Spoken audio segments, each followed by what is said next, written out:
Maagang pumila ang mahigit 200 senior citizen sa opisina ng DSWD Biyernes ng umaga.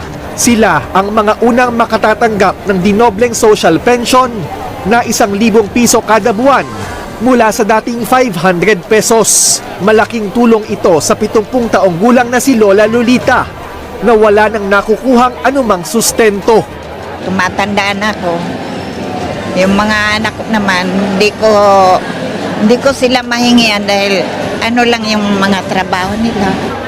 2 beses kada taon ang pamamahagi ng pensyon, kaya ibinigay na ang pensyon hanggang Hunyo.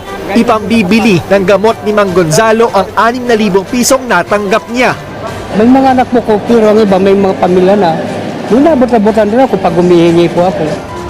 Dumalo sa ceremonial distribution ng DSWD si First Lady Liza Araneta Marcos. Sa mga lolo at lola dyan, mga senior citizen, you are in good hands with DSWD. Sabi ng DSWD, 4 na milyong senior citizen sa buong bansa ang makatatanggap ng pinalaking social pension simula ngayong buwan. Ipinamamahagi ito sa mahihirap na senior citizen na walang ibang pensyon mula sa SSS, GSIS o pribadong kumpanya. May 400,000 pa sa waitlist. Pero para sa mga gustong magpalista, pwedeng lumapit sa Office of Senior Citizen Affairs ng kanilang barangay. May vetting process tayo from barangay, munisipyo, hanggang sa mga regional offices natin. Nang sa ganon, double check natin kung talagang sila po yung mga nangangailangan natin na mga social pensioners. Sabi ng DSWD, mayroon itong nakalaang 49.8 billion pesos para sa programa. Ang mga hindi naman nakasama sa listahan, pwedeng mag-request ng ibang financial assistance mula sa DSWD kung nasa krisis at may matinding pangangailangan. Ganito ang pamamahagi ng financial assistance dito sa DSWD.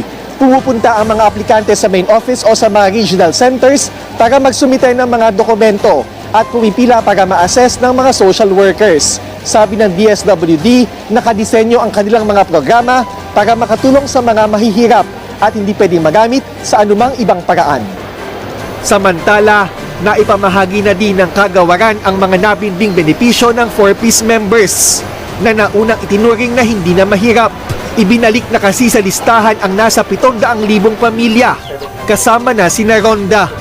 Yun nga po yung pinapanalangin ko, sabi ko sana maibalik, lalo na syempre gusto namin na na mag-college pa yung gagraduate ko. Marami pang beneficiary ang nakatakdang maipasok sa 4P sa Setyembre.